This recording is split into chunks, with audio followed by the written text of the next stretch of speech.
All right, let's get started. So I want to finish up paper 4. There's a few things to talk there. I was really hoping to show y'all my Facebook forecast, but I can't find it, which means it's probably only at UTSA. So I might have to go up there. If I go up to UTSA, what I've done is I'm creating a file that would bring in all research and development for all of your companies in case any of y'all want to do a revenue for research and development. I think we got a little bit of time on that, so I might not have to do it like tomorrow. So it's possible we'll cover forecasting, and then I'll go to UTSA maybe this weekend and I'll come back and cover forecasting again. So I want to show you the Facebook. I may talk about the Facebook tonight. So let's finish up a few just minor things from the notes on forecasting, or I mean on paper 4. So paper 4, we finished up paper 4 and we talked about return on equity. So something I hope you've had undergraduate, but it's a really important concept. Return on assets, which is EBIT over assets. How does financial, I was watching an accounting class and he talked about this leverage effect and how wonderful it was. As long as your ROA is greater than your cost of debt, adding more debt will always increase your ROE. And he was talking about it like it's a good thing. It's like, yeah, these firms, they should do this. It's called, he called it, what do you call it? Positive leverage. We don't believe that in finance. So he was an accounting person, so he doesn't quite understand. But yeah, we do this in finance. What happens, and this is really, really important to understand, if we increase our debt, our ROE will go up. But as we'll talk about in paper 6, so will your required return.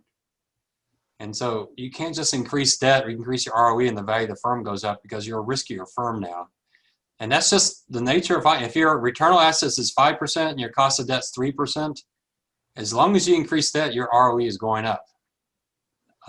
Unless you have some major crisis comes in and suddenly you just lose a lot of money. But as long as you have this constant earnings, you increase your debt, then yeah, your ROE is going to go up. So that's why if your ROE is going up solely because they're increasing financial leverage, they're doing nothing but making the firm more risky. They may not be increasing value at all. And so we'll have to see that. So how can you tell?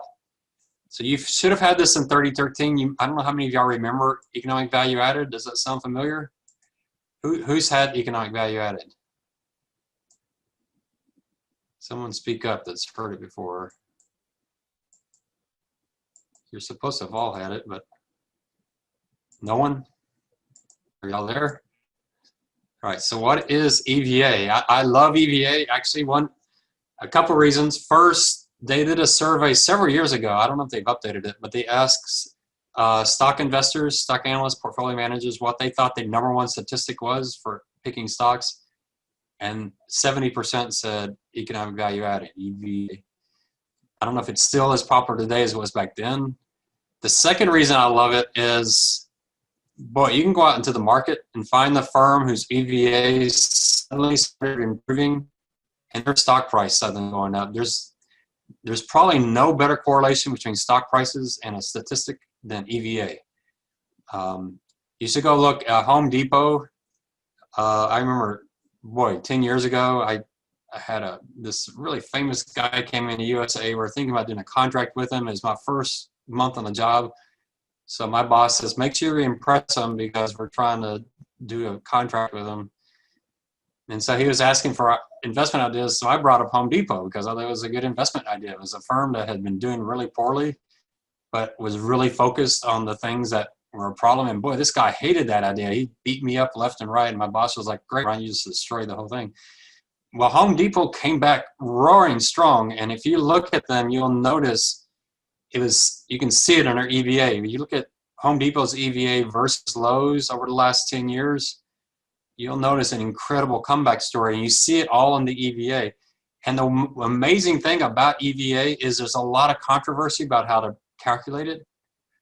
The EVA I've given y'all, if you go back and look at the Excel model, I gave you some EVA down at the bottom. Chart 15B. Chart 15 B is EVA spread. I don't have it anywhere in the paper 4 rubric, but remember, you have an other category to talk about things. So EVA would be a really interesting thing to talk about right after you talk about ROA. Because what EVA does, well, it sounds like none of y'all have had it before, so this is kind of making me nervous. So what is EVA? EVA, theoretically, is the best number of all. So EVA is just your return on invested capital minus your cost of capital. It's a spread. So you might even call it the EVA spread, which I like even better. We use EVA at UTSA, Bob Davis. I don't think they use it today. I don't think Wayne's a big EVA person. I don't think Joe was either. I know Stuart wasn't. But Bob Davis is a big EVA guy. He brought it in from his banking background. So the only problem is, how do you calculate ROIC and how do you calculate WACC? So the way Bloomberg does it, I don't think is a good way to do it. I think there's a far better way of calculating it. However, I'll bring up what we had the CFO from Rackspace. He's since retired and gone. And I think he's teaching over in Frankfurt or somewhere. But Rackspace was a huge EVA user, and his argument was, forget about the actual number on EVA because no one can calculate it correctly. So the key is not the EVA itself. The key is, what's the trend? And I very much agree with that. It's such a controversial number. At UTSA, in calculating their EVA, it went on, it was an Excel spreadsheet that went on for pages and pages and pages. This is massive. This is a really tough number to calculate. Both the return on invested capital and the weighted average cost of capital, both very, very difficult. But as long as you're consistent over time how you calculate it, usually the trend and EVA spread will tell you something. So if you go on the Bloomberg, they'll give you an EVA spread graph.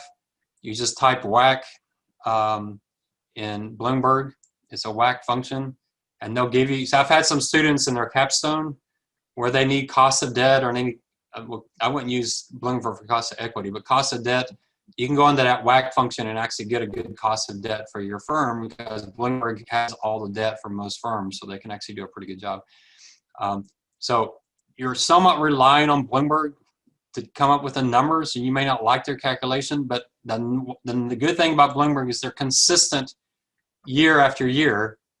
And so even though you may not like any given year's calculation, if the trend is strong, your firm's probably doing something well. Some of y'all have some really messy return on equity charts. It's going to be really hard to talk about. EVA charts tend to be a lot less volatile and a lot easier to read. So let me just share you the Walmart one real quickly here, just so you can see what I'm talking about. So here's the Walmart chart.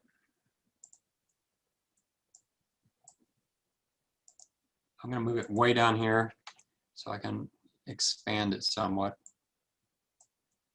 So there's the industry median, the purple, and you can see Walmart is right on it. But the other thing you notice is how much they've come down. Costco has come right with the industry median and has beat it, and so that's why we were seeing Costco doing so well. So on the ROE chart, Costco we were worried about because their ROE was going up, but so was their financial leverage. But the wonderful thing about EVA, if their financial leverage goes up, their cost of capital goes up, so it's already captured in that number. So EVA captures everything. So ROE can be going up for all the wrong reasons, but you can't EVA up by putting on more leverage because your cost of capital goes up and the EVA is impacted. So if you look at this chart versus the ROE chart, you actually see, wow, Costco's actually doing quite well, and Walmart's really been declining quite a bit. Now it is a positive number. EVAs that are positive is pretty impressive, but still, the fact that it's trending down is not good. So the trend is probably probably more important than the fact that Costco is better than the industry. The better trend is that Costco has consistently been getting better and better and better. So if you need to find something for that other, which is about 10% of the paper grade, that would be a good one to talk about as part of the ROE. It is quite popular. If you don't know EVA, you can definitely Google it. I don't think it's not one of those things that you Google and there's 20 different definitions. The only definition problems you have is how to actually calculate the numbers, and that's definitely an issue. All right, so Bloomberg functions strong. That doesn't help with much this semester. All right, now what I want to do is talking paper 3 and 4 together, and maybe even getting a little bit into paper 5 with the forecast. I want to share some things I stole from Dr. Damodaran's class. It's a graduate level class, so he gets a little advanced pretty fast because he's not teaching graduate students like at MIT where they're all different majors and they're taking a finance class. He's teaching finance majors who want to become CEOs and CFOs as finance majors. So they're pretty intense finance majors. So what he's asking is, how do you know if management is doing the right thing to increase the value of the firm?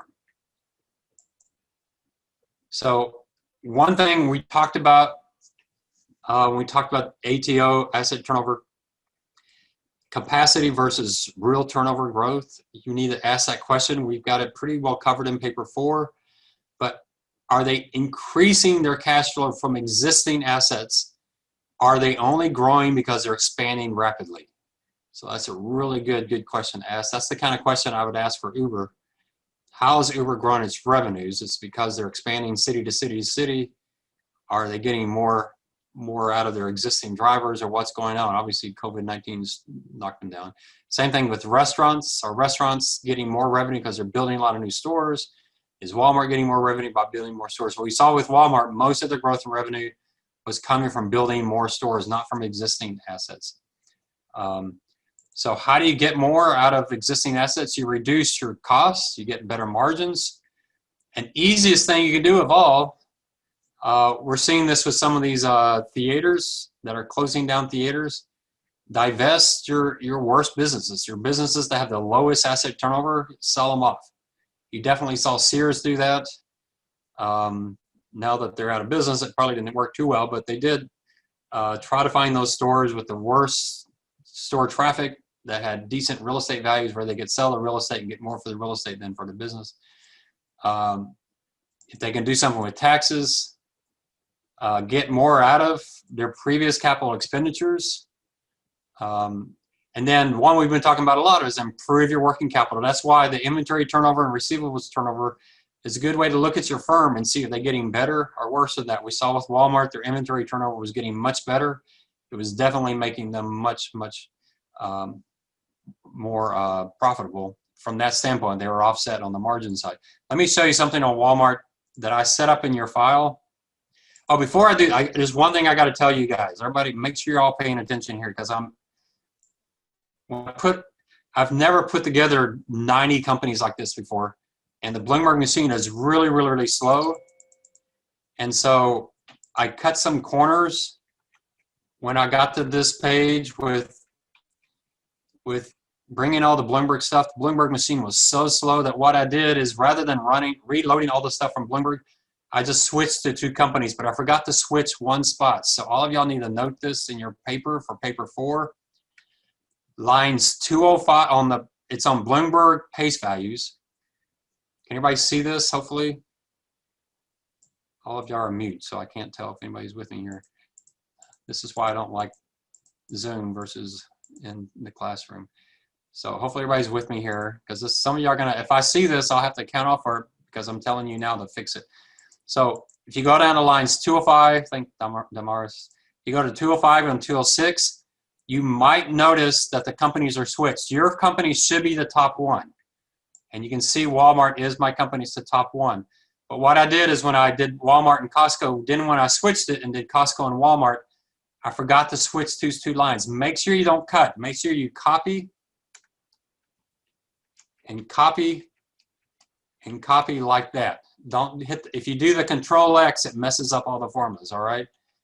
So switch that. And the other ones to switch are 212 and 213. Those are the other 2 lines. But you don't have to worry about 212 and 213, because we're not doing that in this paper. So you can ignore those. So it's really 205 on 206 to get the credit ratings correct. That's the one place I messed up. If you want to fix 212 and 213, that's fine, but we're just not using that in this paper. So, so make sure you do that. Otherwise, you'll have the wrong credit rating and the wrong Bloomberg number for yours. All right, so I want to show you something in this Bloomberg chart. Professor. Real quick. I don't know if you can see my screen from here. Why do I have a bunch of zeros The zeros is okay on the Bloomberg page. It's the Bloomberg paste file. So you're on the page before the paste values. Okay. And that's because that's tied to Bloomberg. And I did the function that says if it's an error, give me a 0. Oh, okay. So it's the next page. Make sure you're on the next page. Okay. All right. Thank you. Sure. That our company should be on top, right? Yeah, your company should be first on 205, and the comparison company should be on the second line. Because on print page 1, it's going to pull whatever's on 205, but if that's not your company, it's going to be messed up. Yeah, I thought I was saving myself some time, and I did, but I missed 4 lines there. All right, one thing I want to show you on your file, you have something called the cash conversion cycle, and I'm pretty sure I left that in there for y'all. Hopefully, I didn't take it out. I was thinking about taking it out. I see it here. You got it? Okay. I might have taken it out of my graduate school because it would have just confused them, but I left it in yours. I'm not sure this is the perfect way to do it because I've got a little problem that line 6 might include stuff we don't want included in there. But I left it like it is. It may have some errors, but almost like the EVA, it works if you look at it over time. And so what I did with the cash conversion cycle is I have the days sales outstanding, the days sales in inventory, and the days sales accounts payables outstanding. And what you want is a negative number is good. We talked about net working capital being a source of cash. If net working capital is a source of cash, your cash conversion cycle is actually negative. That means you receive cash before you pay it. I mean, it's like the most perfect business you could get. Walmart and Dell, Costco are all really, really good at that. So it's because they get money from their customers before they pay their vendors, and their inventory management is very, very good. You can see you want this number as low as possible on lines 9 and 10. You want line 11 as high as possible without completely irritating your accounts payable people, your vendors. So you can see Walmart went from a negative 10 days to a negative 19 days. We talked about how much more liquid Walmart was. Now, for some of you, this won't work because you don't have receivables, you don't have inventory. So some of your companies, you can't use it, but typical like Kohl's and typical retail, maybe even CarMax, some of these companies could probably work pretty well here. The other thing I like doing here is comparing it to the competitors. So Costco is better than Walmart. You would expect that, 24 days versus 18 days. However, Walmart improved 80%, where Costco only improved, by 7 days versus 9 days. So Walmart, while it's still behind, as you expect with the warehouse business being its competitor, its improvement is quite impressive. So Walmart's doing something right. They've gone down to just 6.7 days, but they've improved that. They've essentially tripled that in those many years, whereas Costco's just up about 50%. So you might be able to use this chart, or you might be able to grab certain things from this chart. It does show you these formulas. I'm not sure these will exactly match the inventory turnover. If you took the inventory number from the Bloomberg price values and took 365 and divided by it, I'm not sure you get the exact numbers because I'm not using averages numbers. I'm just using any numbers. But I'm using, and that's the key, I'm doing the consistent over time. So while any given year might be distorted, maybe this 2019 should be 43 instead of 41.94. Being consistent over time is going to give me a good comparison over time. All right, so. Professor, I had a question. Uh-huh. So yours seems to be pretty consistent with Walmart. It goes from negative 18 to 10. And I kind of wanted to just talk about mine real quick because it goes from positive 64 to almost the opposite side on negative 70. What company is yours? NVIDIA. Yeah, NVIDIA doesn't really have inventory. Right. Is it all just receivables? That's probably what it looks like, yeah. It may not apply to NVIDIA. It probably would apply to an Intel and Texas Instruments, but I just don't know. There's some firms that just will not apply at all. And so, yeah, if you're getting some really crazy numbers, it probably wouldn't work. It worked well for Dell Computer, and it does work for most retail where they have, actual inventory sitting on, Kroger store and those kind of things would work. NVIDIA, it's a little tough. And there's probably about a third of the class that can use this without any adjustment, and the rest of y'all probably just can't use this. But you might find this useful in another class. So if you got a capstone class and you can bring in the Bloomberg data, you might find this is a good way. I encourage you, don't forget this Bloomberg machine, this Bloomberg spreadsheet when you get to your capstone class. I don't like case studies because the numbers are all just so messed up, and this allows you, one thing I love to do with case studies, I don't think the teachers that teach it like this, so they probably get mad at me, but to go back and you take this case that's trying to prove something and you go back and pull the actual numbers and the adjusted numbers say the exact opposite of what the case was trying to say, and it's so embarrassing for the professors. But I love it because the world's so much more complicated than case studies, and I don't like case studies for that reason. So, yeah, so it just may not work for your company in this case. All right, let's go back to the class notes. So is your firm doing this? Is your firm improving its inventory turn, its receivables turn? Is it reducing its costs? Is it getting more out of what it has existing? So Lockheed was a good example. With Lockheed, just amazing. Their revenues are growing, and yet they cut their employee base 25%. That's pretty remarkable. How are they doing that? That's the kind of thing that you want. What is the source and the quality of the growth? So if the firm does a lot of reinvesting, so if you notice your firm doesn't pay dividends, doesn't buy stock back, that's probably not too many of you, probably most companies are buying stock back. This is when EVA becomes really important. So EVA is something you can tie back to that CapEx. If you see high CapEx and high acquisitions, then look and see if your firm has a positive EVA. If their economic value added is not positive and they're reinvesting in the firm, essentially they're just throwing money away for the stockholder. The stockholder, if their EVA is coming down, is getting weaker as the firm reinvests, essentially this firm would be better off if they stopped reinvesting and just sent the money back to the stockholder. So if you can find ways, I really give a lot of bonus points. If you can find ways to link this analysis together, because that's when you become a really strong security analyst. Can you increase your operating margins, increase your asset turnover, do good value-adding acquisitions,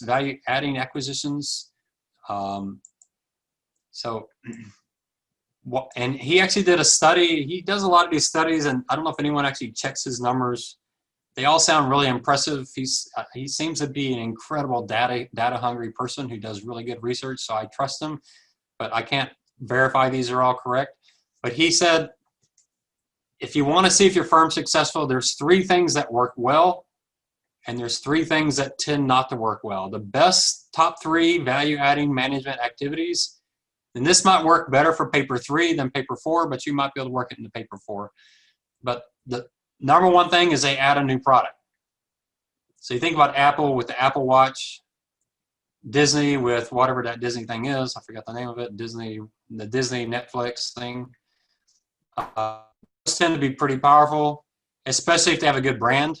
You know, I don't know about Apple Pay and the Apple credit card and those kind of things, how they're working, but a new product, expanding an existing product, so going into new markets or finding a new use for existing products. So you take the iPhone.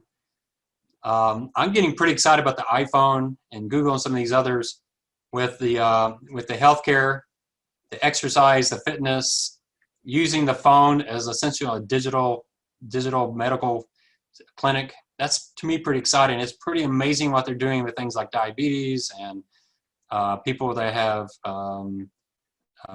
trouble with dizziness. You know, it's just amazing what they're doing, and other things, just reminding people to take pills, even things like that.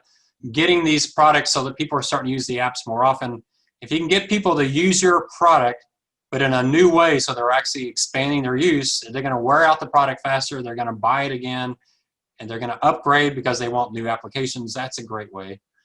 And then the next one is to just maintain where you are or expand your market share, but in a growing market. So is your business in a growing market? And if so, is your company maintaining or expanding its market share? Sometimes in fast-growing markets, if you can just maintain your market share, you're doing great, because these tend to be cutthroat, pretty aggressive businesses. You see a strong growth market, you can just maintain your market share. You can add tremendous value to the business. So think about it with your firm. Does that apply to your firm? The least successful Number one is acquisitions. David Darren has a lot of information that 90-something% of acquisitions are actually value destroying. They're probably value added to the firm that was acquired. Their stockholders probably came out ahead, but it's value destroying most. So if your firm does a lot of acquisitions, I would be really focused on that EVA. I would find that really, really important. Because remember, when you do an acquisition, you know, think about right now, I forget the name of the firm buying Tiffany's, but, you know, they kind of changed their mind after the market crash. But, you know, they're paying a pretty good premium, 20-25% premium.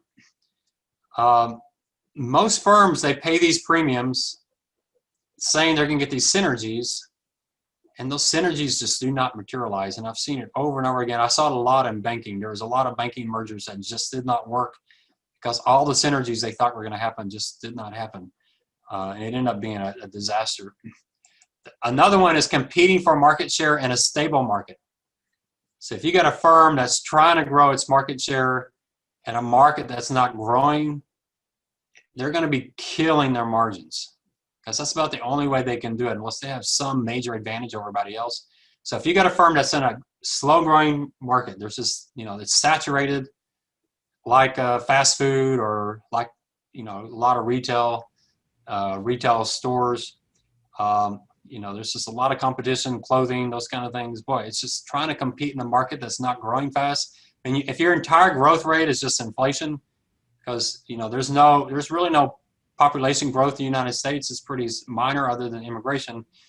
So if your only growth is just hoping for inflation because there's no more Americans to buy your product and you're stuck in America, you can't get out of the U.S. and can't go to other markets. Sorry, that looks like a prank call anyway. So that you got to ask your company, you know, what kind of market are they in? Just a second. Boy, I don't know how to cancel that for call outs. Just a second. I don't know who that was. All right. So any questions on these? This is a good way to think about your company. I really like this way he set this up. He had actual numbers to show, so you'd have to watch his class to get all the numbers. But try to think about what this means for your company. You could really add a really strong section. Remember, one of the important parts of paper 3 is management strategy. These are all management strategies. So think about with your firm, what is their strategy for growth? We're talking about growth. That's the key. It's talking about growth. What is your company's strategy for getting growth? And if it's all acquisitions, that's probably a strategy. I remember watching, there was a competition a couple of years ago, and I think UTSA is still involved with it. But it's talking about this firm needing growth, and every team I saw, their recommendation was acquire another firm, acquire another firm. And I just thought, boy, that's a horrible way to try to get into emerging countries or get into Europe. Just buy a competitor, has a great brand name, because you're going to pay so much for doing it.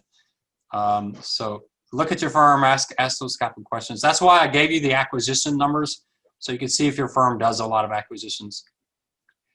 The next one is, they got the growth, can they maintain it? That's a good question to ask under the strategy part. And this is the economic moat discussion that we talk so much about. Do they have a sustainable competitive advantage? And then think about how long will it be sustained? So we've already talked about economic moats. I pulled this in from David Darren, very similar type of stuff, brand, legal protection, switching costs. He doesn't talk about the platform business, but this class was a few years ago. And the last one we don't talk as much about, but it can be important, is, are they doing something to reduce their cost of capital? Now, how do you reduce your cost of capital? And one way is to pay down your debt, but then your ROE is going to come down. You know, that's almost a wash. So we should do a quick review of Miller-Modigliani. I don't think we're, you know, I'm hoping you remember all of that. You should be an expert on Miller-Modigliani. If that's not ringing a bell with you, then make sure you go back and review that. You should be able to write probably a good 3-4 page paper off the top of your head on Miller-Modigliani. Very, very, very important. Anyone had that before? Someone tell me you know what I'm talking about, just to make me feel good. Perfectly competitive like in a perfectly competitive market, like watching how financing affects the value of a firm, right? Yeah, it's how financing affects the value of the firm. And their theory was before debt, before taxes, before bankruptcy, what does adding debt do to the value of the firm? And their answer was what? You remember? It decreases it, and after taxes, like it really increased it. You want to load more. Yeah, after taxes it increases because of the tax shield. Before taxes, they said there was no impact. Adding more debt, yeah, you remember that. So as adding more debt doesn't do anything to value until you put it into tax codes. When you add the tax code in, because it's a tax shield, it increases your value until you get so much debt that your bankruptcy risk goes up. So hopefully you remember all of that. That's an important part of this. Good, Alan, you remember that. It's good. I find students that I interview questions that just don't remember that stuff at all. And that's actually one of the most important things you learn undergraduate. So you might look it back up if you've forgotten it, because it really is pretty critical. I remember my first boss in finance, actually boss's boss, the guy scared me to death. But he, after I got more confident, I got him to come talk to one of my classes. He talked to my risk management class. And he summarized, I'm going to tell you how he summed it because I thought it was exceptional. He's just a really smart guy. He took everything that Darren said here, and he summed it up like this. And those that have my risk management class will remember, there's 2 ways to increase the value of a firm. I didn't mean to bold this, but for some reason Bill Gates thinks I want it bolded. 2 ways. One is increase free cash flow. The other one is reduce risk. I don't know what Bill Gates thinks I want to. All right. So those are the two ways you improve the value of the firm. And what my boss, Bill Regan, smart guy, what he said is, when you do this, you reduce Weighted cost of capital. So he said there's 2 ways to increase the value of the firm. Most people in finance forget about the second one and focus entirely on the first one, increase free cash flow. So you get growth, but you get growth that doesn't tie up resources in buildings and in working capital, but you get true growth where you actually producing more free cash flow. But he said a lot of people forget reducing the risk. So reducing the risk can be for like a GE, can be real simple. You just break up the firm. So it's much easier to understand. Conglomerates are a good example of reducing risk. You reduce risk by breaking up the firm so that the stock market can analyze the firm more easily. It's not such a complicated entity. Another way you can reduce risk is you get out of high beta entity. If you're in a business that's really high beta, you spin it off, get that out of your business. So some people think for Valero, that's why Valero spun off corner stores. They just thought, the corner stores was messing up their cost of capital. And so by getting rid of corner stores, it didn't really increase the free cash flow of the firm, but it did reduce their cost of capital and increase their valuation. So that's They're about to spin off their retail operations too. Which firm? Marathon Petroleum. Marathon, yeah, that makes sense. They're almost the exact same story as Valero. Some of y'all might have had the Boston Consulting Group, stars, dogs, cows, and question marks. Terrible theory. I'm surprised some people still teach it, but I met a guy from the Boston Consulting Group, and he said, yeah, we threw that out a long time ago. And why not? Well, because the stock market doesn't need you to be diversified, your firm to be diversified. They can do that themselves. They can buy Valero, and they can buy corner stores, whatever it is now. I forget the name of the firm. It starts with a K, but I can't remember. But they can buy those 2 entities themselves if they need diversification. It actually makes the firm less valuable because when you're complicated, like a GE, or even like Disney's getting, you get so complicated. Disney's a firm that could probably increase its value if it broke up. The question with Disney, I can't remember if anyone in this class is doing Disney, but the question with Disney is, are all these diverse businesses that they have, are they benefiting from each other? So you take the cruise line, certainly the Disney characters are valuable to the cruise line, that they can use those. Obviously the Disney characters are important to the theme parks, but if they sold those off and just licensed trademarks, would they be better off because it would make the business so much easier, the value? Probably not, because they want to protect that brand. The cruise lines, they probably could, but the theme parks probably not. They want to protect the brand, but it does reduce their value. The Boston Consulting Group idea of having all these diverse businesses, so you have some doing well and some not, that's what the stock market does itself, and it just makes the firm much more difficult to value. So that's one way to reduce risk, is just have greater transparency and less complexity. That by itself can increase the value of the firm. So if your firm is spinning off an entity that's so diverse from the rest of its business, that's probably going to improve its value. So that's where Demidaren's going here. He's just asking that question: are there ways you can improve your firm's cost of capital? In my risk management class, I'll talk about asset liability management. That's more for banks and insurance companies, so it doesn't really fit what we're doing. Reducing your fixed costs. We're going to talk about that later.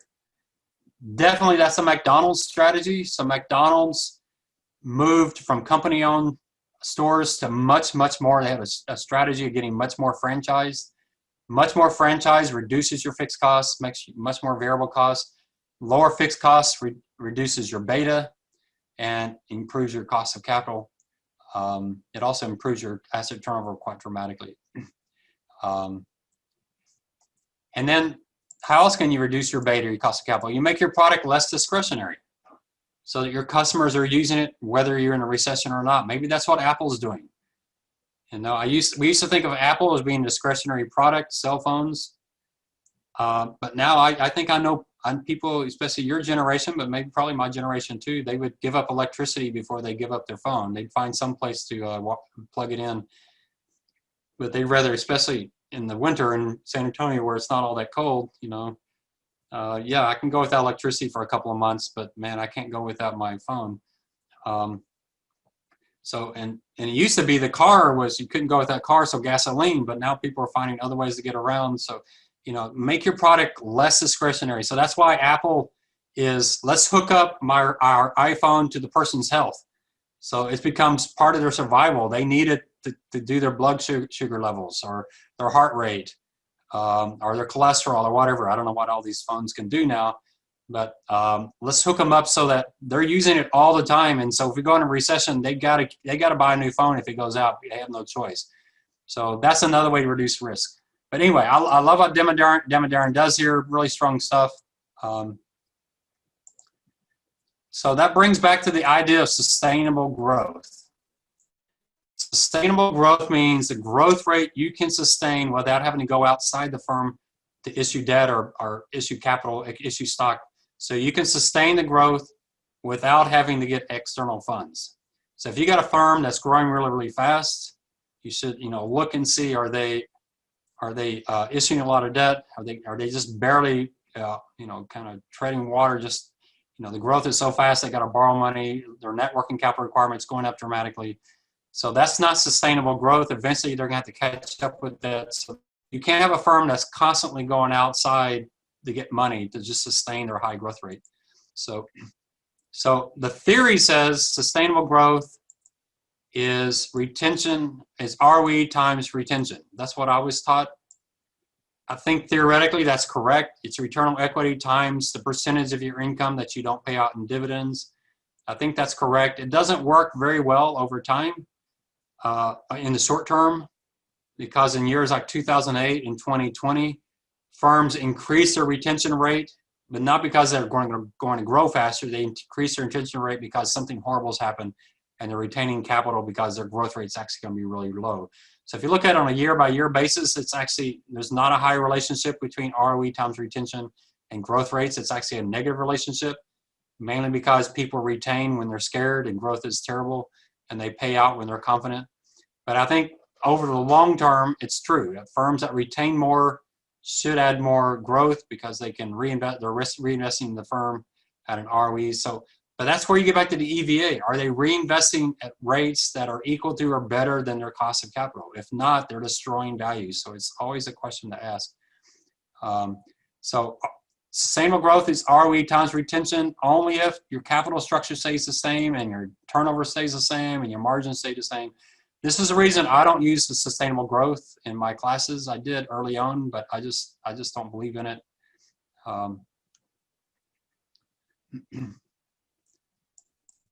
So few companies are actually constant in all these areas that you can actually use ROE times retention that come with your growth rate. We'll talk about this in paper 6. You can certainly use this as one of your inputs for long-term growth, especially if you normalize these numbers. What is your normalized ROE? What is your normalized retention? And then we'll have to ask about what to do with stock buybacks, because that's a huge issue today. So it's gotten a lot muddier and a lot more difficult. So if your sales are growing faster than your sustainable growth rate, you may have to reduce your payout rate, not pay out as much in dividends or buy so much stock back. You might have to find a better optimal mix of capital structure to try to help you fund it better. Improve the operating cycle, so improve your asset turnover. That's probably the best way to do it. If you can get better turnover on your inventory, better turnover of receivables, that can provide, remember, better turnover means lower net working capital requirement, which means more liquidity. That means less cash that you have to go out and borrow. Bottom line is you may just have to cut back on growth. We had to do that at USAA. USAA opened up to the enlisted market and they started moving fast and they couldn't handle the growth. The claims were not as good as they thought. They were actually having some pretty serious increase in claims because the enlisted didn't drive as well as the officer. Not stepping on any toes, I mean, we are enlisted, but the data showed on average enlisted did not drive as well as the officer corps. And so USA had to cut back. They were going to expand all 50 states just almost overnight, and they had to pull back dramatically. So fast growth can destroy companies. So if you're one of those companies that's growing really fast, this is an important concept. How are they going to manage that growth? You can use the DuPont formula, the turnover, the margins, and see what's going on. One last thing, the cover. I didn't do this in this class, but you could certainly do it. I'm pretty sure that Capital IQ does common size financial statements. So you can do a balance sheet where everything is a percentage of assets. This is actually something you might try to do, not necessarily put in your paper, but something you might do to do the forecast. I'm going to show you, I kind of, in a way, do this in the forecast. I just don't do it as explicitly as this. So you can restate the balance sheet as percentage of assets, and restate the income statement, everything as percentage of sales. And what you're looking for is trends over time. It's hard to look at dollars and see if things are changing, but you can certainly look at percents and see if cost of goods sold is changing or if certain sales expenses are changing at a certain rate. So it can be valuable. I think it's most valuable if you can get a really detailed income statement and a really detailed finance statement. If it's too rolled up and too summarized, I don't think it really tells you all that much. But that's something you might consider. All right, so your paper 4, you should have everything you need for 3 and 4. Now that you got paper 1 turned in, really focus in on this weekend and next week on papers 3 and 4. We're going to start talking about forecasting now. So any questions up to this point on what we're doing so far? I know a few of y'all have started on papers 3, probably not started on paper 4 yet. You've got everything you need to do paper 4. We'll have some kind of Zoom session. We'll see, probably not next week, maybe the week after next we'll get, or maybe it'll be the week before they're due. I don't know. I don't want to wait too late because I want to have some incentive for y'all to get ahead of the game. So any questions on 3 and 4? I guess we could look at the rubric real quickly, but actually the rubric for 4, y'all know I put the more detailed rubric for 4 out there. So make sure you use that. Remember for paper 4, someone always misses this. For paper 4, you can open the Walmart Word document and you can edit it for your company. You don't get any points taken off for plagiarism. That's the one place where plagiarism is not an issue. You can use Walmart. Just make sure you change it. I was grading some papers where they were doing Lockheed and they were talking about how Lockheed's revenues are down because of all the stress in the retail industry. Well, Lockheed's not in retail, so you got to make sure you change the words. All right. Questions? All right, let's talk forecast. How many of y'all have done a full-blown forecast? I think I asked this before. Some of y'all took the modeling class. How many forecast experts do we have in here? Give me the thumbs up or something. Thumb sideways. Yeah, that's probably true for all of us, Max. Probably none of us are. Ryan, good. All right. All right, let me give you my idea. Now, one of the reasons we don't teach forecasting is that there's so many different ways you can do it. There's really no rules to do this. I know if you go into investment banking, there are templates that they tend to use. They might work or might not work. So let me show you in the class notes what I have, and then we're going to spend quite a bit of time on Walmart, and then I hope to show you Facebook. I wish I could find my Facebook on my own computer. So forecasting, it's a deterministic view, but it doesn't have to be deterministic. So one thing you can definitely do if you'd like to, and I'll show you some examples of how you can do this. One thing I recommend that you at least think about doing, and we're definitely do this in paper 7, no question in paper 7 we'll do this, and probably 6 and 7, but think in terms of best case, base case, and worst case. So you might actually run three forecasts. But forecasts are deterministic. It is possible. There are firms out there, actually at UTSA, we had a model that would do a stochastic forecast. So we'd actually have 1,000 forecasts of our futures to give us an actual distribution of our company. That's pretty exciting. I'm not expecting any of y'all to do that, although it is possible to do it. If you get your forecast set up and you get the variable set up, you can use, some of y'all might have done this in your modeling class, you can use the random number generator in Excel to actually create a fairly sophisticated stochastic forecast for your company. That would be really incredible. If any of y'all did that, I would definitely give you a lot of bonus points for that. That would be pretty incredible. It takes some time to set it up. You got to get a good base deterministic model, and then you automate that. I was actually hired as a consultant while I was working at UTSA. It's pretty interesting. UTSA let me do some consulting work. An investment firm wanted to build a stochastic model of a property and casualty insurance company, but they didn't have any actuaries from that side. They only had a life actuary. So they hired me to build a deterministic model for a property and casualty company, and then this actuary is going to go in and make it stochastic. And so I built all the guts of it: the Schedule P, the investment schedule, getting all the bonds with the maturities and all that kind of stuff. I got it all built out, showed it to them, walked them through the whole thing. And they decided to cancel the whole project because they just thought it was going to be way too complicated. They didn't realize how complicated property and casualty companies are. So forecasting is wonderful because you have to know the company to be able to do this. How far out do you go? You're going to have to do more than a short-term forecast. Short-term forecasts are usually 1 to 2 years out. You'll need to go out you need to go out at least 5 years. Some of your firms, if you're growing fast, like if you're doing Apple, you're probably going to have to go out more than 5 years. But the nice thing is, once you get years 4 and 5 built, doing the other years out is usually pretty simple. It's just a matter of copying it out and you change some key assumptions, and you can go out 100 years if you wanted to without too much trouble.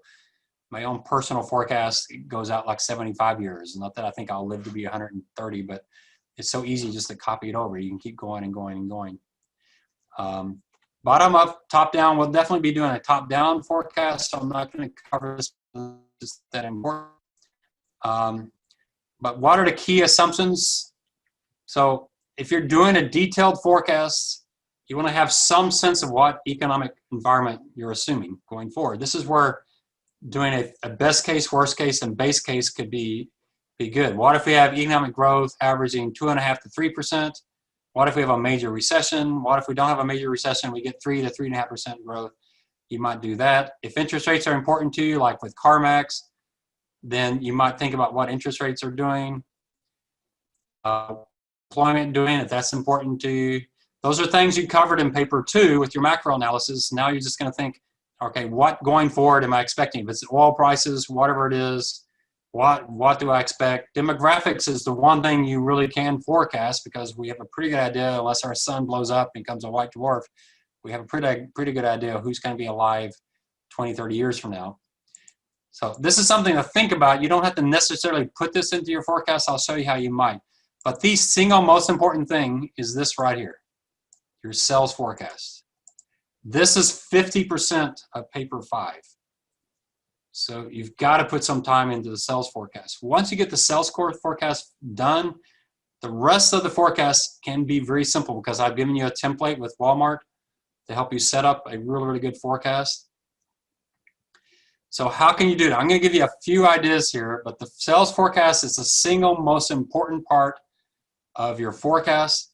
It needs to be where you put most of your time in. It should take up most of your paper, talking about what you're going to do. There's a few approaches. Let me show you the few approaches. The one approach I'm going to show you first is what I do with Walmart, is I'm going to take a key component from the asset turnover, and I'm going to forecast that. So for Walmart's case, the most important thing that drives revenue is square feet. They're not getting much extra growth out of the business at the store level. They're not even getting inflation. So if they didn't build any more stores, their revenues would hardly grow at all. So all of their revenue growth is coming from new stores. So what I'm going to do is I'm going to look at their square feet, the growth it's had historically. I'm going to look at what management is saying about building new stores. Maybe they're building more stores in Latin America or not. Maybe in the US, maybe they're trying to get overseas. They're not doing too well there. You know, they bought that big firm in India. Who knows how that's going? Those might be side issues. So, so for Walmart, if I'm trying to do the whole company, not break it up into those sectors, I'm going to try to figure out what their square feet is. I'm going to actually show you that one. Once I get the forecast of the square feet, then I'll use my revenue per square foot to forecast their revenues into the future. So I forecast square feet, then I take a forecast of revenue per square feet times the square feet, and that gives me more revenue. Very straightforward. A second approach, which I've seen worked really, really well, since we don't access the Bloomberg, you may have to try to find this on Capital IQ. They probably have it. And this is one I strongly recommend if you're doing like an Apple or a Disney. Boy, there's probably some others out there. I should get y'all's list of stocks right in front of me so I can just tell. But if you're in a firm like an Apple that has several different group segments, so you got the iPad, you got the desktop, you got the laptop, you got the phone, the watch, you got the iTunes, all this kind of stuff, is to break up those segments and forecast each segment separately, so that you can, you might have an idea that, okay, the laptop and the desktop are just not going to grow that fast. That's a saturated market. So Apple's not going to get much growth out of that. The iPad, maybe that's still growing a little bit, but probably not much, maybe overseas. The Apple Watch is growing fast. The iPhone's still growing, especially overseas. These new applications they're doing, the app, so you look at other revenues. So you break it up by segment, and then you try to forecast those segments. So for Apple, you may even break out the credit card or whatever else you have. So any level of detail you can get, you try to get at least 80, 90% of their revenue captured, and then you may have just one that says other. But you got to be careful with that because it might be something that's 3% of their revenues today, might be their fastest growing segment. It may be growing 40, 50%. So you have to think through that standpoint. So that's an approach that doesn't work well with Walmart, probably doesn't work well with CarMax or Lockheed, but it does work well with those that have multiple businesses. Another way to think about it, though, is rather than doing it by segment as product type, you can do it by segment as far as international. So US, developed, and emerging, you could break it that way. The US might have really slow growth. Developed might have really slow growth, but emerging is where your fastest growth is. You can only do that if you can find that breakout. So if you can't find the breakout by country, then you're not going to be able to do that. Go through their annual report, other places you can try to find it. And then you have to make an assumption. So Bloomberg does do this. If you can get on a Bloomberg machine, you type the FA function, FA for financial analysis for your company. So you type in your company, so type Walmart, hit the function 8 key, and then type FA. And when you do that, it will take you to a series of schedules, and one of them says segments. And then click segments, And Bloomberg does a pretty good job. Anything management reports, whatever level they report, Bloomberg probably has it. It's possible there's something in your annual report that's not on Bloomberg, but you could get it at that level. So that's a good approach for a lot of firms, especially if you're overseas. That's a good approach. So you can break it by segments, by product, or break it by segments geographically. And then the last one is key drivers. Growth of key drivers. That's the one I'm going to show you with Coca-Cola. That's what they do. I might do that one first. So you just break up the drivers. One might be inflation. One might be sales overseas. One might be switching from this product to this product or whatever. I'm going to show you Coca-Cola and see how that works. So these are the three approaches I recommend for your revenue forecast. There may be others that you can think of. I'm not saying you have to use these three approaches. What you have to do is provide very specific assumptions for whatever approach you have. You have to have some basis. Now, my Walmart forecast I'm going to show you, I don't have any basis at all. I'm going to try to build some basis for you so you can see. I'll probably wait to do that the Thursday night because I want to make sure everybody's full awake for that. You want to forecast, you might have to forecast a key commodity. That's where it really helps to have someone else to give you some input on what that's going to be. If you're doing Exxon and Chevron, yeah, you almost need an oil price forecast. The problem is, are you any better at forecasting oil prices than you are at forecasting anything else? That's a really hard thing to forecast. So oil prices, I remember the team that got the nationals on Southwest Airlines, they ran 3 scenarios on jet fuel prices. And that's one of the reasons they did so well, is showing those 3 scenarios. So oil prices, if you're doing Exxon and Chevron, you might run 3 scenarios on oil prices and natural gas and see what they look like. What you have to do that, listen up, this is really important. If you're going to use a commodity to drive revenue forward, you need to run a regression between your firm's revenues and that commodity price. So if I were doing Exxon and Chevron, I would probably get historical oil prices and historical nat gas prices. I would use those as the independent variables to forecast my revenue, set up the relationship, see what the R squared is. You'd have to try it using annual numbers and then try it using quarterly numbers, see what you can get. You can probably get all of this off of Capital IQ, but if not, you know, I'll let y'all know the next time I'm on campus, and maybe I can pull some data for you. I still don't know if I can get you into the room itself. But you see the importance of that. You have to have some basis for it. That's why I want to show you the Facebook forecast and the way I use Facebook to actually run a regression. What I did with Facebook is I got their number of users. Well, the number of users, you say, well, that doesn't drive revenue because I'm a Facebook user and I don't pay them anything. But Facebook uses their number of users to drive their ad revenue. And so there actually is a high correlation between Facebook's revenue and their number of users. Even though they don't charge a fee to their users, the more users they have, the more advertising they can charge. And so I could use their number of users to forecast going forward. That really gets back to this first approach. I'm using their number of users. I have to forecast their number of users. How do I do that? Well, there's so much data out there on Facebook, how many users they have in each country. So you might say Facebook has 30% of the US, but only 5% of India. And so then I ask the question, well, what would happen if Facebook got up to 15% of India? What if they got to 20% of Saudi Arabia? So, hey, Professor Sweet. Would it be weird to say that that revenue is driven by sales? Well, if you're doing number of cars, would it?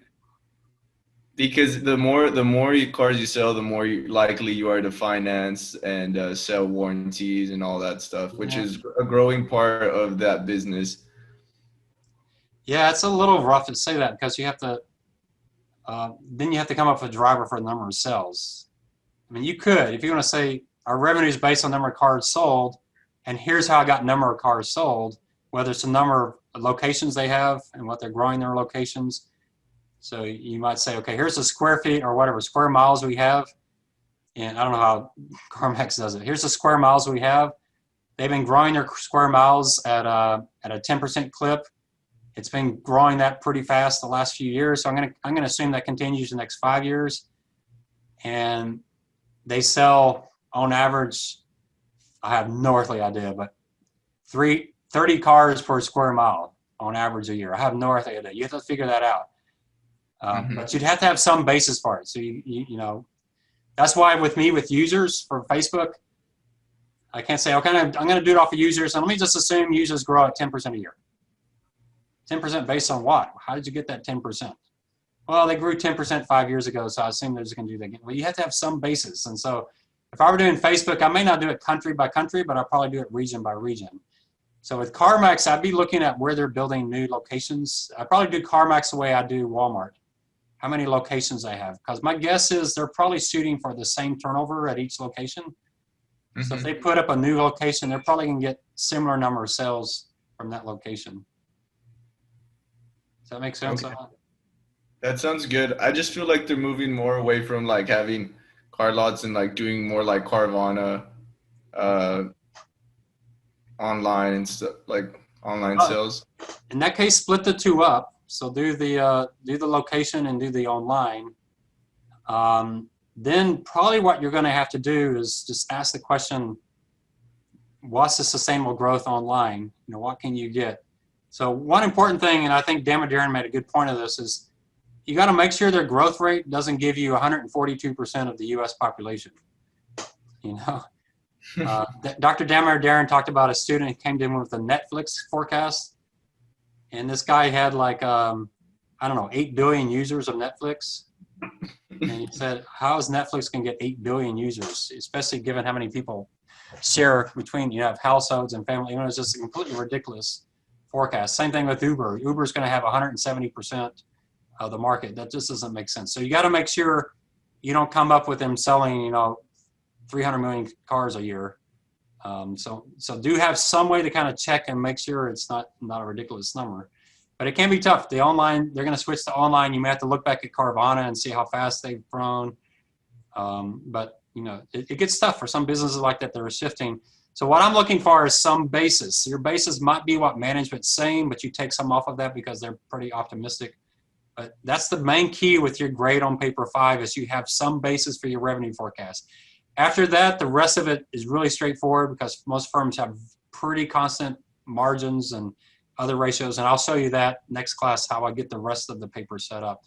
So what we'll do next class is I'll give you some examples of 2 of these approaches. I don't think I have a paper that does the second approach, but I'll show you 2 of the approaches, the Walmart approach and the Coca-Cola approach. If I can find one that does the segment approach, I'll show it to you. I know last year there's a lot of students who came to me and said, I don't have a clue what to do, and every single one of them, I did the segment approach. And it worked pretty well. They took each segment, they broke it down maybe 5 segments. They looked at the historical growth of those segments. They also looked at what the growth rate was doing year to year to this year to see which segments were increasing the growth and which were decreasing the growth. And then they talked each segment what they thought was going on. A lot of it was pretty subjective off the top of their head, but at least they had some basis for that. So that's an approach that unfortunately I can't think of how to show you that approach from a student paper, but it's an important approach. All right, any other questions? I don't know why my phone is blowing up. It's like I just got like 20 text messages all at once. So hopefully nothing bad has happened. But is that from y'all? Are y'all texting me? All right, any last questions? I can stay on for another few minutes, but tonight and Thursday night I have an exam I gotta get to. So if anyone wants to stay on and ask any follow-up questions I found, that's fine, but probably get off in about 5 or 10 minutes. But I'm done, y'all can get off.